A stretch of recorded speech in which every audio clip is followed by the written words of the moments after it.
যারা নির্বাচন চায় না তারা সর্বোচ্চ বাধা দেবে, রুখে দেওয়ার আহ্বান প্রধান উপদেষ্টার। 7 দল ও হেফাজতের সঙ্গে বৈঠক, পিআর নিয়ে ভিন্ন মত।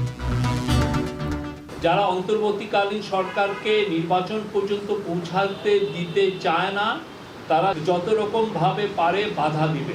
আমাদের চেষ্টা হবে নির্বাচন করার এবং নির্বাচন ফেব্রুয়ারির প্রথমার্ধে অনুষ্ঠিত হবে। রাজনীতির মাঠে দলগুলোর অনৈক্যের প্রভাব, নির্বিঘ্নে জাতীয় নির্বাচন নিয়ে শঙ্কা, সবাইকে ছাড় দিয়ে ঐক্যে পৌঁছানোর তাগিদ বিশ্লেষকদের। লাখ টাকা ছাড়িয়েছে ঢাকা চট্টগ্রাম থেকে দুবাইগামী এয়ার টিকিটের দাম।